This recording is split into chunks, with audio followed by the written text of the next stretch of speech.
Kujang blocker विभिन्न पंचायत में 79तम स्वाधीनता दिवस पालन। सारा देश में आज 79तम स्वाधीनता दिवस पालन करा जाउथुवा बेले जगतसिंहपुर जिला कुजंग ब्लॉकर विभिन्न पंचायत में आज 79तम पवित्र स्वाधीनता दिवस पालन करा जाइछि। प्रथमे कुजंग ब्लॉक कार्यालय परिसर में ब्लॉक मंडल उन्नयन अधिकारी दीपक प्रसाद साई, ब्लॉक अध्यक्षा नीनाराणी साहू, ब्लॉकर समस्त अधिकारी माने जोगदी कार्यालय परिसर थिबा वीर पुरुष मानक प्रतिमूर्ति रे पुष्पमाल्य अर्पण करी जातीय पताका उत्तोलन करथिले। सेहीपरि कुजंग पंचायत, पारादेवगढ़ पंचायत, नुआगढ़ पंचायत परिसर में मध्य आज 79तम स्वाधीनता दिवस पालन करा जायथिला। तेबे कुजंग पंचायत सरपंच बंदिता दास नेतृत्व में पंचायत कार्यनिर्वाही अधिकारी सुशासन राउत, नायब सरपंच शांतिलता साई, समिति सभ्या रश्मिता नायक, समाजसेवी चिरंजीव नायक प्रमुखों समेत पंचायत वार्ड सभ्य उपस्थित रही जातीय पताका उत्तोलन करथिले। सेहीपरि पारादीपगढ़ पंचायत रे सरपंच सस्मिता बेहेरा नेतृत्व में 79तम स्वाधीनता दिवस पालन करा जायथिला।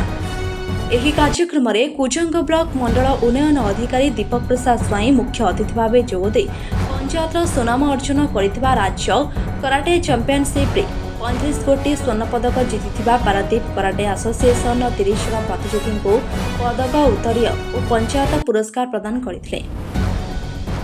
अन्यमानक मध्य वरिष्ठ आईनजीवी संजय कुमार बेहेरा, सम्मानित अतिथि भाव एमबीके कल्पना महापात्र, विष्णुचरण साई, गगन बिहारी राउत जोगदी सरपंचों एपरी कार्य को नहीं भूरी भूरी प्रशंसा करथिले।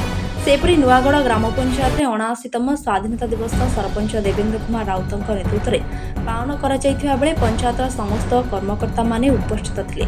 तेबे आम देश पई बलिदान देइथिबा वीर पुरुष मानकु मने पकाई आजिर एही पवित्र दिन में 79तम स्वाधीनता दिवस को महासमारोह पालन करथिले। रमाकांत दास को रिपोर्ट, एएम मीडिया 24।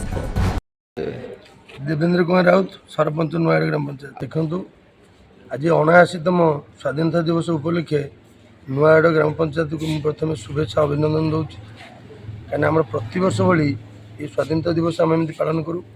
आज आमर कुजंग ब्लॉक बीडीओ सार एवं गवर्नमेंट आईटीआई प्रिंसिपल सार निमंत्रित अतिथि भाव रही थे। आमर समस्त नुआगढ़ पंचायतर आशाकर्मी, अंगनवाड़ी, आमर सीआरपी, एमबीके एवं एसएचजी माँ मान नहीं, युवबंधु मान नहीं आज आमर यही कार्यक्रम आयोजन कराइला। ये स्वाधीनता दिवस रे आमर आनंद उल्लास ये कार्यक्रम होता। आमर आज नुआगढ़ ग्राम पंचायतर जतक डेभलपमेंट काम आम ग्राम सभा माध्यम ये आलोचना करूँ। शिक्षा, स्वास्थ्य, पानीय जल, निजुक्ति आम चाहबू यही माध्यम जे सरकार जो जो योजना अच्छी आमर साधारण लोक पहुँचू।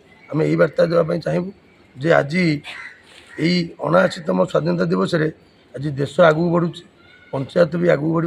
आमर माननीय प्रधानमंत्री नरेंद्र मोदी एवं मुख्यमंत्री मोहन चरण माझी निर्देश क्रम जहाँ जहाँ सरकारी योजना पंचायत माध्यम को आसूची आम सुचारू रूप केमती पालन करवा आर मुख्य उद्देश्य।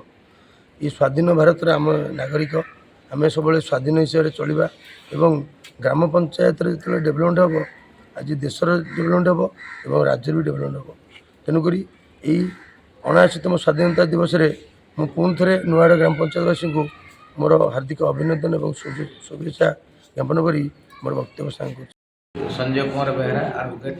आज स्वाधीनता दिवस विभिन्न स्थान में पालन होती। स्वाधीन भारत वर्षर 79तम स्वाधीनता दिवस ये अवसर में आम पारादीपगढ़ ग्राम पंचायतर विभिन्न अनुष्ठान मानक पताका उत्तोलन करने पंचायत कार्यालय रे आज आम ये उत्सव पालन करुचु। बीडीओ महोदय मत उपस्थित थे।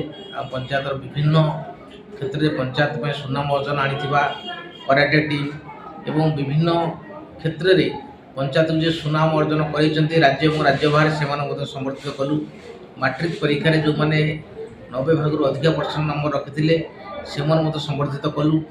ता व्यतीत समाज संस्कार पर काम करता विभिन्न कीर्तन संकीर्तन मंडली एवं सीआरपी माने जो मैंने तृणमूल स्तर में महिला मानक सचेतन कर समाज संस्कार कम लगी से सचेतन कराइलु। पंचायत जेहेतु एक बृहत पंचायत ये आम पंचायत में 3टी बेसरकारी हाईस्कल अच्छी और 3टी सरकारी हाईस्कल अच्छी। ता व्यतीत 7टी प्राइवेट स्कूल अच्छी এবং বেসরকারি মতো 7টি প্রাইমেরি স্কুল ଅଛି ଇଂଲିଶ ମିଡ଼ିୟମ୍ ସ୍କୁଲ ଅଛି ସେମାନଙ୍କ ମଧ୍ୟରେ ଆମେ ସାଧାରଣ ଜ୍ଞାନ ପ୍ରତିଯୋଗିତା କରିଥିଲୁ।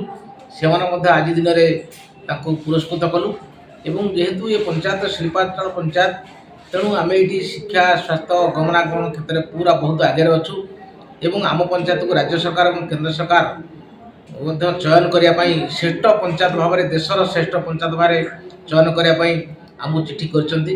ଆଗାମୀ ଦିନରେ ଏହାର ତଦନ୍ତ କରି ଆମେ ଭାବୁଛୁ ଆମ ପଞ୍ଚାୟତ ବୋଧେ ଦେଶର ସର୍ବଶ୍ରେଷ୍ଠ ପଞ୍ଚାୟତ ହେବ ବୋଲି ଆମକୁ ଚୟନ କରିବେ ବୋଲି ଯାହା ଆମ ଭିତରେ ସୂଚନା ଅଛି। ତେଣୁ ଆମେ ସେଇ କାମରେ ଲାଗିଛୁ କେମିତି ପଞ୍ଚାୟତକୁ ପୁରା ଦେଶର 1 ନମ୍ବର ପଞ୍ଚାୟତ ଭାବରେ ପରିଗଣିତ କରିବୁ।